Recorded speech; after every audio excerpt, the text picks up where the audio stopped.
Hey there, YouTube family. Dr. K here back for another video. Welcome back to my channel, Winning in Education, or if you're new here, welcome to my channel. So on this channel, as you know, we talk all things winning. So whatever winning means to you, whether you are new to education and you're trying to figure out if this is a viable career field for you, you're already in education and you're thinking about trying to get out of the classroom and do something different, or winning in education could mean that you're looking to leave behind that K-12 life altogether. So we cover it all here on this channel. We talk about a lot of different things, so I'm going to go ahead and dive right in. So, on this channel, we talk a lot about teacher pay. And I have many comments about teacher pay and how I think teachers should be making more money. I strongly believe teachers are not paid enough. And I have several videos that I will be linking somewhere here when you're watching that you can kind of check out if you have not already seen them. So I've talked about, are teachers' salaries good? Do teachers' salaries suck?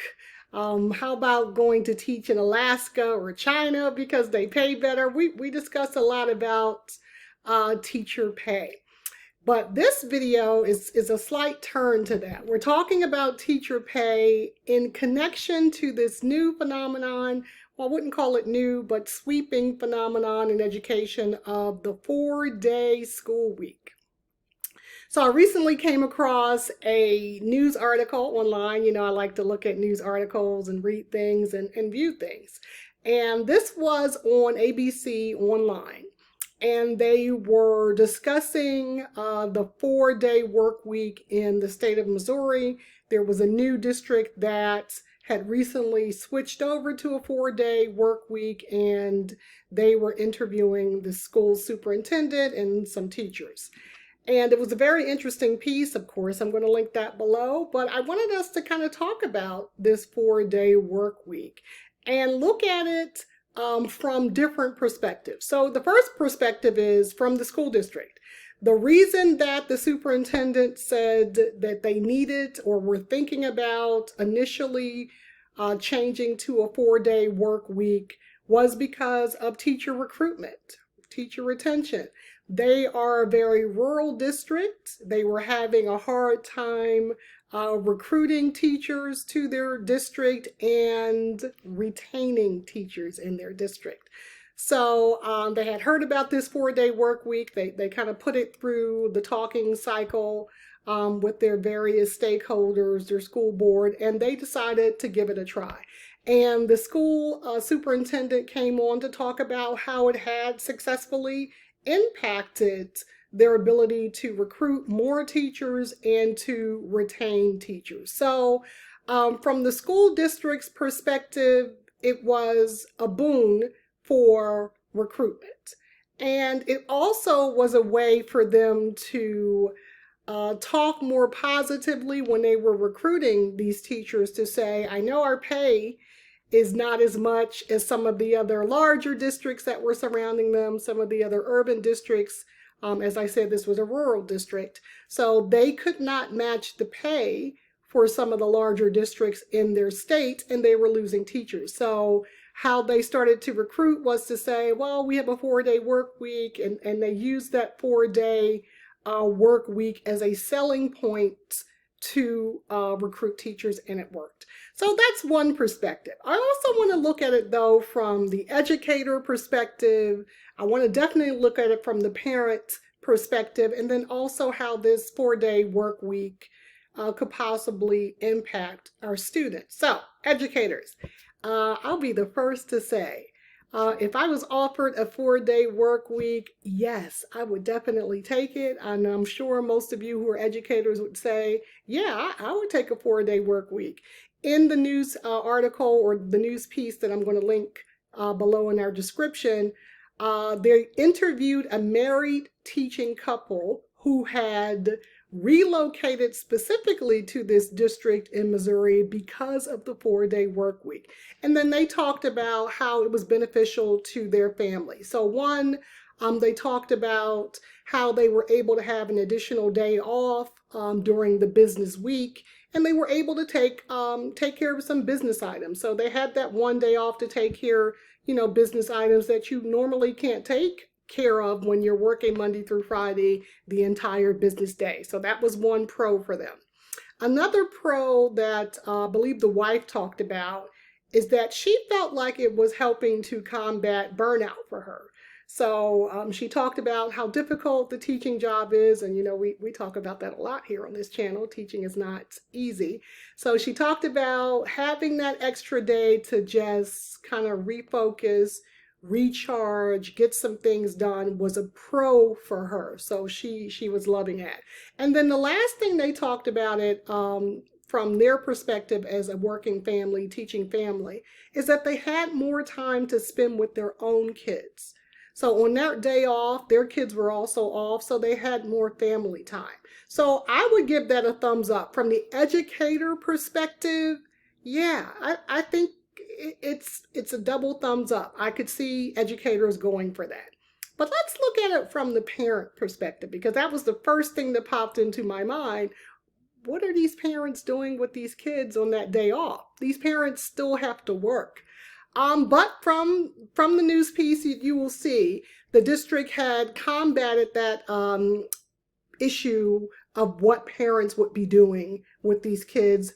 And they have something that they term care days. So on the day off, so the 5-day, on the one day off that the students are not in school, so it was either a Friday in one district or a Monday in another district, parents were still able to drop their kids off at school to engage in education-like activities. So more camp, more experiments and, fun activities, gym, that sort of thing. And they were able to have child care for their children. So that was my first big thing. Like, what are these parents supposed to do? So some of these districts had already thought that through, and they have, found a way around that. My issue is that in some districts, the care days are free to parents, and in other districts, the care days charge a fee. So I still wonder, for those districts charging a fee to parents for these care days, how do struggling parents afford that? I mean, everything is more expensive now, rent and mortgage and food, and now you're telling me my child's going to be off from school one day out of the week and I have to pay. I'm not sure. For parents, I can give it a thumbs up, maybe a thumb sideways, but I just don't know. My other concerns, of course, are from, the educator in me, the instructional leader. I think about the students, and I have a lot of concerns for the students. So the first thing that popped in my mind from the student perspective is, although they are now at a 4-day work week, the day had to be extended because, we still have state requirements that we have to meet. We have to say that students were in school. So if it's not going to be 180 days, it has to be a certain amount of hours. So they had to extend the day. And sometimes this extension was students were in school from 8:30 or 7:45 sometime to 5 or 6. So it may not sound like a long day for us adults who are used to working in corporate America. That's what we do, right? We go in early, we stay late. But think about it from a younger student perspective, our pre-K, kindergarten, first, second graders. That's a long day for instruction. So I wonder how that's going to work, having kids in school so long. So I was not feeling that for the students. My second concern was for those parents who can't afford the care days that are charged in some of the districts. Remember, some are free and some are charging for it. What do these parents do? And I can already tell you, most parents are just going to leave their kids home because they still have to work. I think that's incredibly dangerous for children, especially our younger children. They can get into a lot. We know that these children are on the internet. We know they're internet predators, not to mention predators in the neighborhood, and knowing that kids are off one day out of the week. I think there's a lot that can go wrong with this. There's a lot of danger out there for parents who are forced to leave their children at home because they have to work and they can't afford to pay for the care days. I was not feeling that.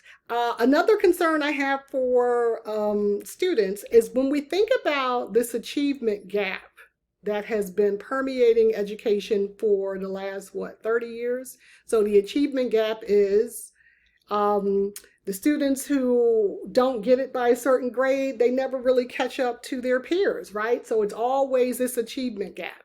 And we know the achievement gap when we're talking about it.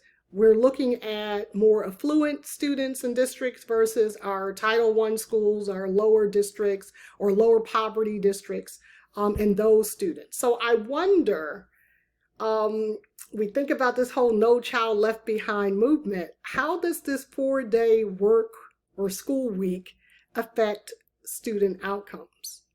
I'm sure there's somebody somewhere doing research on that. I was not able to find that. I read a couple of articles, which I'm going to link below, that talked about we're thinking about how this is affecting long-term student outcomes, but I cannot think this would be good. So those students who are going to be in these 4-day school weeks will be less prepared, in my opinion, this is just my opinion, than the students who are in traditional school programs. So that goes into my last concern for students, right? We talk about equitable education. Is this equitable? It sounds like the 4-day work week is great for the districts. I understand the concern. As an educator, again, I gave it 2 thumbs up. But when I'm thinking about children, and we're specifically targeting these 4-day work weeks in our rural communities and our communities in lower income districts, because those are the ones that are having the harder time recruiting and attracting teachers, what does that say about those communities for the future, right? Those are our neediest communities. Those are our neediest students. We already know they're behind. Remember, we have the whole pandemic slide as well. So we already know those students who are in these needy districts are already struggling academically. I'm not sure this 4-day work week is going to be beneficial. We know that students, they don't even retain information over the summer, right? So now you want to take a day away from them during the week. So I have to give that a thumbs down. For educators, 2 thumbs up. 2 thumbs up. For sure, I would like to work 4 days. For the school districts in their recruitment efforts, 2 thumbs up. For parents, I'm going to give it a sideways. For students, 2 thumbs down. Because I just don't know long-term effects on a 4-day work week, school week for these students, how that will affect their academic achievement over time. Okay, that's it. That's my rant. Yes, I'm a proponent of the 4-day work week for teachers. I think it would be great. I do think it is a great recruitment incentive to bring people into some of these districts and to retain them. And I think, thinking as an educator, it would be great if I had a day to take care of my personal business and to deal and hang out with my family. I think it's 2 thumbs up for that. But what did I miss? I'm curious to see how you guys feel. So think about it from the perspective, the school district perspective, the educator perspective, the parent perspective, and student perspective. What did I miss? Do you think there was something else I should have covered? Or how do you feel about this 4-day work week if you are an educator? I do have to admit, I think this 4-day work week would do wonders to combat teacher burnout. I think it would, but that's another video for another time. Okay, guys, so don't forget to like this video, share the video, and comments. I'm getting a lot of comments. I'm trying to keep up on your comments. I really enjoy them. So leave your thoughts below. Leave your thoughts in the comment section of what you feel, and we'll hash it out there. And I will see you guys on the next video. Take care.